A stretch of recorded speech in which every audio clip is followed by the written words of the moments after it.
I've been watching a lot of content here on YouTube.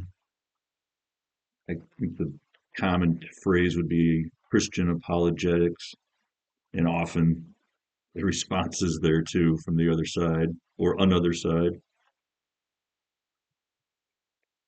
And one of the most common arguments you hear, also if you watch some of the old debates from often people who are not even with us anymore, the other side, from where at least I sit, they tend to like this argument. Well, if you don't believe in God, or if you don't believe the Bible is inerrant, where would you get your morals?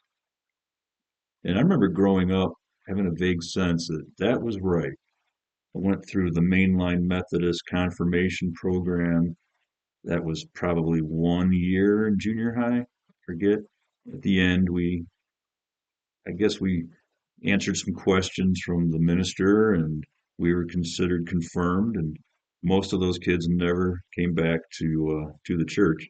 I actually did go through in high school, but I had also taken on an evangelical approach then, really just kind of on my own. And it's shocking that I read the Bible junior year of high school and didn't notice some of these things that I'm just going to point out here at random. Two from the Old Testament and one from the New. Junior year, I noticed in the Bible I had that there was a program to read the book in a year. And if I remember right, it was two Old Testament verses in the morning and then one from the New Testament at night.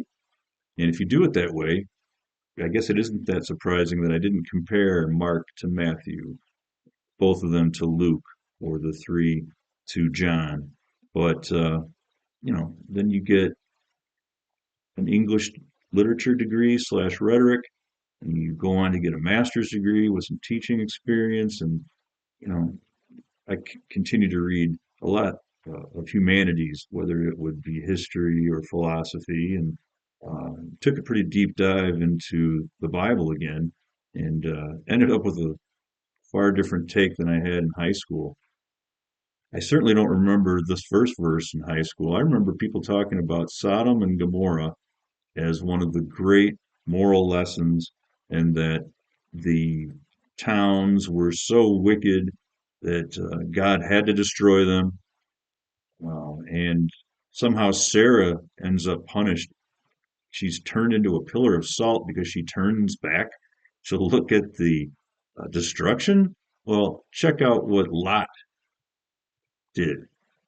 So these two visitors, I think they're angelic or could be angelic. Either way, that's not really the point. When you're thinking of Sodom and Gomorrah, maybe you're expecting your kids even to learn great moral truths from this passage. Check out what it actually says. This is King James Version. I like the King James Version. As an English major, I had to read so much Shakespeare that this does not seem even that hard. But Lot went out to them, who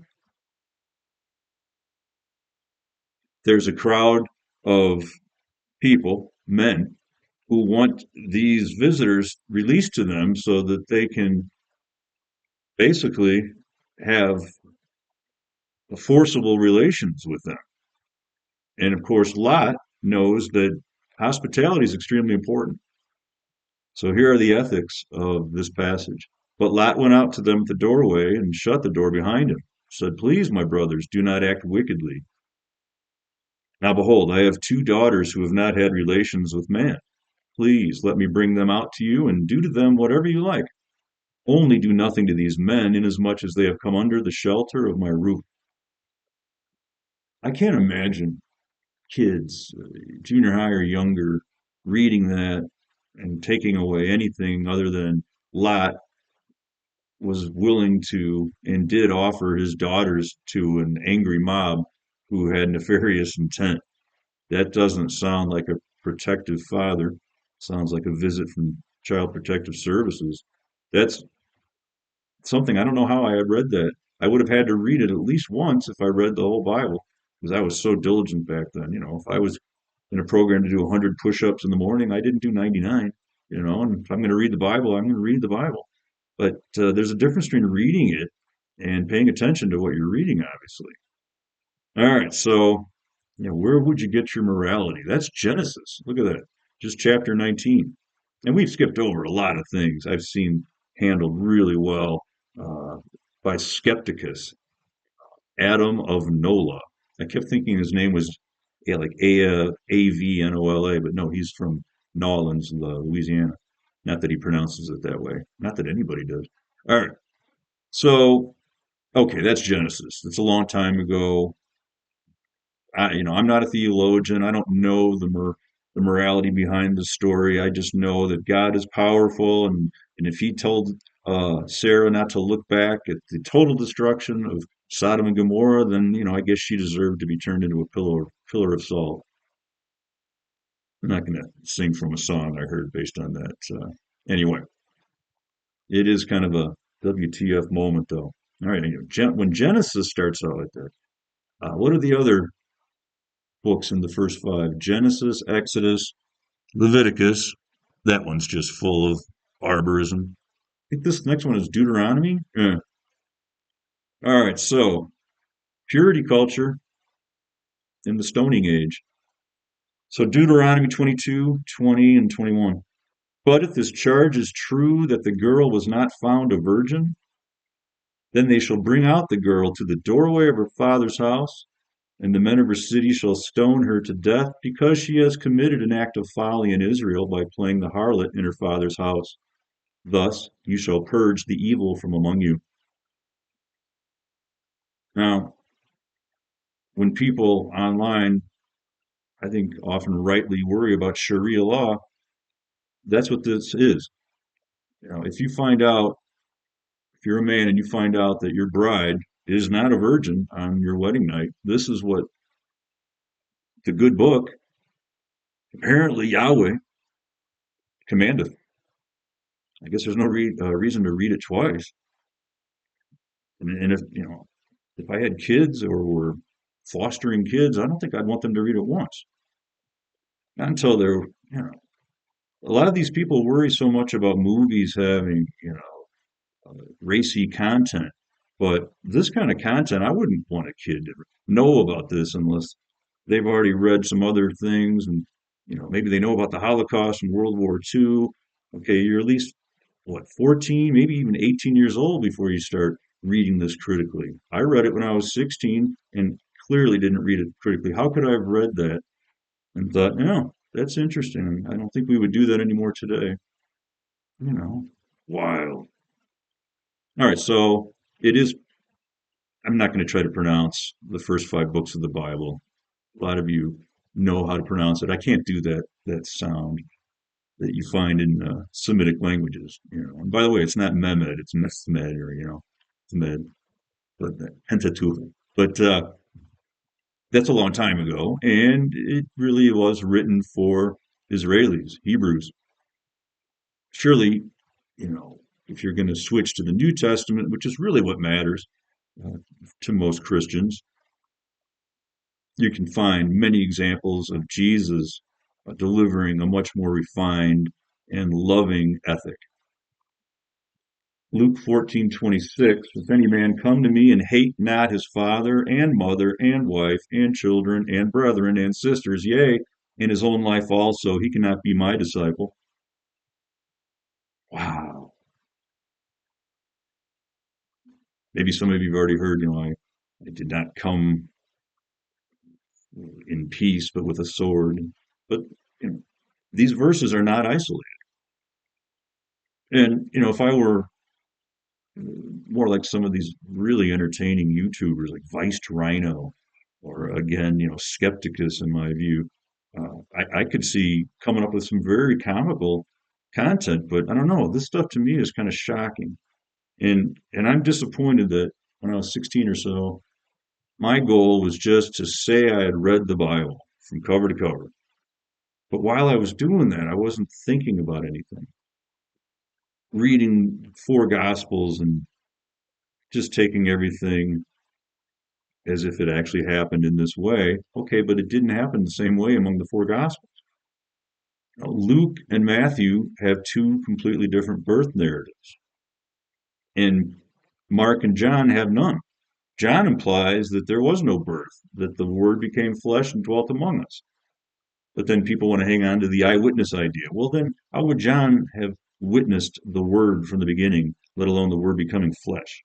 You know, Matthew's version and Luke's version. If you go to the nice midnight services that we all did, oh, not all of us, that many of us did, because darn it, that's a good feeling. In the Middle West when the snow is first starting to fall, maybe you catch a midnight mass or a midnight service, and they just kind of mash up Matthew and or Luke. But if you read them, compare them, they're completely different. At different times, different things happen. One of them borrows from Genesis or from Exodus and has King Herod acting like Pharaoh. Another one just has him go do a census that makes no sense. You can see what their purposes are. We got to get him to Bethlehem. First, we got to get him to Egypt. Well, here's how that'll work. We'll have Joseph travel to the land of his ancestors. What? Who would know where that is? I don't even know the names of my great grandparents. I know one of them, my great grandma, and that's it. Anyway, a lot of the frustration comes from people trying to read the Bible in a way it wasn't written. It's written as theology, it's written through mythology. It does mention some historical characters, but to assume that any of the words that are red letter or in quotes are actually the words of Jesus, that's a stretch right there. And if you just read Mark, then Matthew, Luke, and then John, and take notes, you will see that apparently no one knows the name of the 12, or the names of the 12. They do not agree. Um, the theologies are quite different. The appearances, the the facts of the Passion.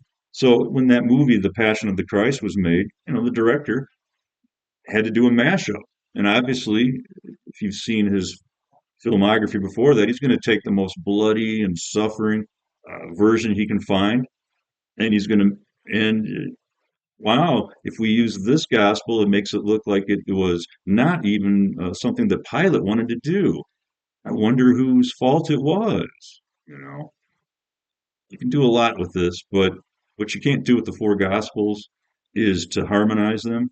And another thing you can't do is use the Bible as a sole source, or in a lot of ways, I don't know if you can use it as a source for morality or ethics in any way.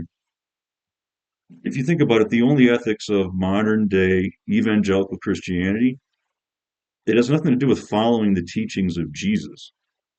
First, they can just kind of ignore the Old Testament.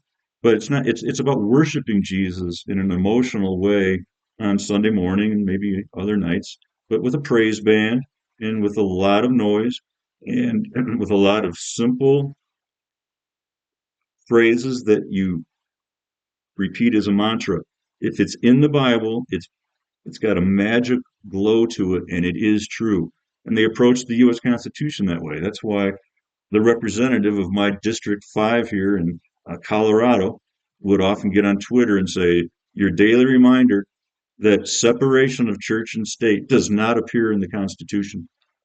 She has no idea how constitutional law could work or how that phrase could be part of a ruling later. But it's the same way she's going to approach the Bible. If the words are in there, that's extremely important. And if they're not in there, that's just as important.